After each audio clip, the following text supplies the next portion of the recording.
संभाजी महाराज की।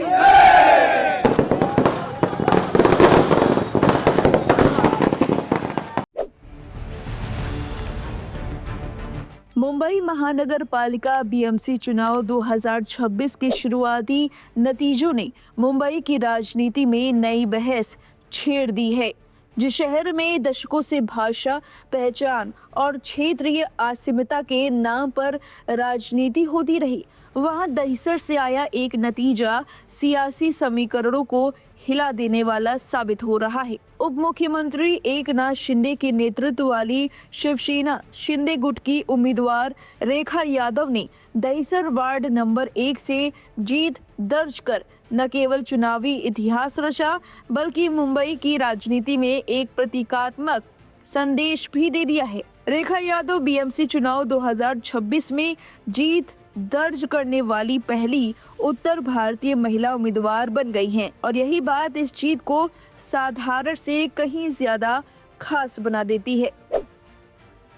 यह मुकाबला केवल रेखा यादव और कांग्रेस की दिग्गज नेता शीतल महात्रे के बीच नहीं था। यह टक्कर दरअसल दो अलग अलग राजनीतिक दृष्टिकोणों के बीच थी। एक तरफ वो पॉलिटिक्स थी जो मुंबई में समय समय पर मराठी बनाम बाहरी के मुद्दे को केंद्र में रखती है, तो वहीं दूसरी तरफ एक राजनीति वो थी जिसने स्थानीय समस्याओं, बुनियादी सुविधाओं और वार्ड स्तर के विकास को मुद्दा बनाया। चुनावी प्रचार के दौरान मराठी अस्मिता और बाहरी आबादी को लेकर तीखी बयानबाजी भी देखने को मिली, लेकिन दहिसर की जनता ने अपने फैसले से साफ कर दिया कि मतदाता अब भावनात्मक नारों से आगे बढ़ चुका है। लोगों ने चेहरा देखा, काम देखा और विकास के वादों को तरजीह दी। रेखा यादव की जीत को सिर्फ एक महिला उम्मीदवार की सफलता के तौर पर नहीं देखा जा रहा। यह नतीजा मुंबई के बदलते डेमोग्राफिक और वोटिंग पैटर्न को भी दर्शाता है। दहिसर और आसपास के इलाकों में उत्तर भारतीय मतदाताओं की संख्या लगातार बढ़ी है और यह वर्ग अब सिर्फ समर्थन देने वाला नहीं बल्कि निर्णायक भूमिका निभाने वाला बन चुका है। कांग्रेस की शीतल महात्रे को हराना अपने आप में बड़ी राजनीतिक उपलब्धि मानी जा रही है। शीतल महात्रे क्षेत्र में लंबे समय से सक्रिय रही हैं और उनका संगठनात्मक आधार भी मजबूत माना जाता था।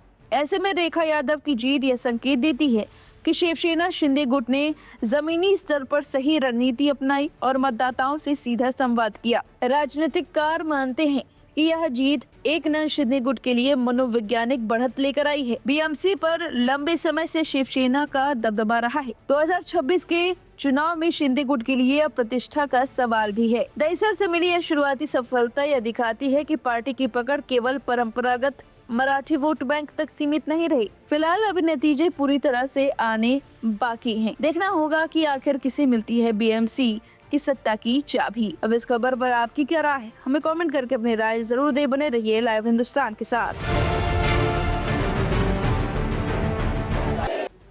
बीएमसी चुनाव के नतीजों ने कई सियासी दिग्गजों की नींद उड़ा दी है।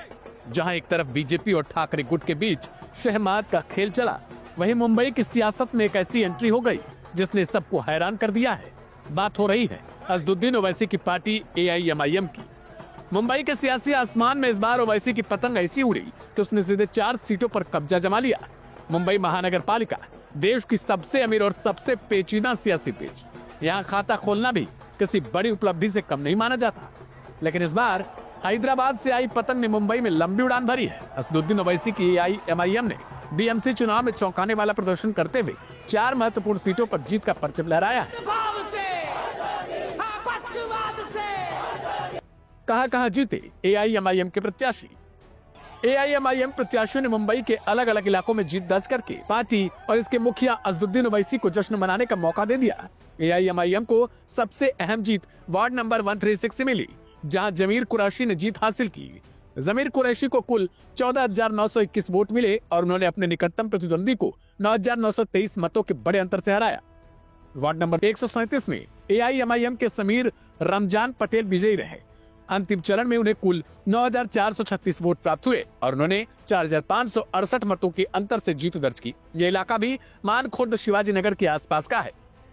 तीसरी जीत वार्ड नंबर 145 से आई, जहां AIMIM के उम्मीदवार खैरनुसा अकबर हुसैन ने अच्छी बढ़त बनाते हुए जीत हासिल की। यह क्षेत्र चिता कैंप चेंबूर की तरफ स्थित है। AIMIM को चौथी जीत वार्ड नंबर 134 में मिली। इस सीट से AIMIM की महजबीन अतीक अहमद ने अपनी पार्टी का परचम लहरा दिया। राजनीतिक जानकारों की माने तो AIMIM की यह जीत कोई तुक्का नहीं है। यह जीत समाजवादी पार्टी, कांग्रेस और NCP जैसी पार्टियों के पारंपरिक वोट बैंक में बड़ी सेंधमारी का नतीजा है। मुंबई के मानखुर्द, शिवाजी नगर और चैम्बूर जैसे इलाकों में जहां मुस्लिम मतदाताओं की संख्या निर्णायक है, वहां सेक्युलर वोटों का जबरदस्त बंटवारा भी हुआ। स्थानीय दिग्गज नेता आपसी खींचतान में उलझे रहे और इसी का सीधा फायदा जमीन पर संगठित होकर लड़ रही AIMIM को मिला। राजनीति में जब दो कद्दावर नेता आपस में भिड़ते हैं तो अक्सर फायदा किसी तीसरे का होता है। मुंबई महानगर पालिका यानी BMC के चुनाव में ठीक ऐसा ही हुआ। समाजवादी पार्टी के अबू आजमी और NCP के नवाब मलिक की लंबी सियासी लड़ाई का सीधा फायदा असदुद्दीन ओवैसी की पार्टी AIMIM को मिला। मुंबई में पतंग ऐसी उड़ी कि 4 सीटों पर कब्जा जमा लिया। मानखुर्द और शिवाजी नगर, जो कभी सपा और NCP का गढ़ माना जाता था, वहाँ इस बार समीकरण पूरी तरीके से बदल गए। विशेषज्ञों का मानना है कि अबू आजमी और नवाब मलिक के बीच चल रहे मतभेदों के कारण मुस्लिम वोट बैंक को कंफ्यूज होना पड़ा। इसी बंटवारे ने AIMIM के लिए रास्ता साफ किया और ओवैसी की पार्टी ने मुंबई में अपनी जड़ें और गहरी कर ली। AIMIM ने सिर्फ सीटें नहीं जीती, बल्कि मुंबई की स्थानीय राजनीति में एक मजबूत ध्रुव के रूप में अपनी उपस्थिति दर्ज कराई। कुछ सीटों पर तो उनके उम्मीदवारों ने 10,000 से ज्यादा वोटों के अंतर से जीत हासिल की, जो उनकी बढ़ती जमीनी पकड़ का सबूत है। यह नतीजा बताता है कि मुस्लिम युवा अब पारंपरिक विकल्पों से इतर ओवैसी की आक्रामक राजनीति की ओर आकर्षित हो रहे हैं। BMC में मिली ये 4 सीटें आने वाले महाराष्ट्र विधानसभा चुनाव के लिए एक बड़ी खतरे की घंटी हैं। ओवैसी ने साबित कर दिया कि मुंबई में अब उन्हें इग्नोर नहीं किया जा सकता। AIMIM की इस धमाकेदार एंट्री पर आपकी क्या राय है? कमेंट बॉक्स में जरूर बताएं।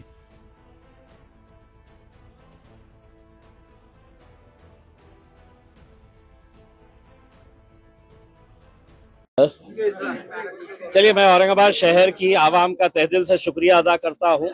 अल्लाह रब्बुल इज़्ज़त का शुक्रिया अदा करता हूँ कि हमारी सबकी दुआओं को कबूल किए।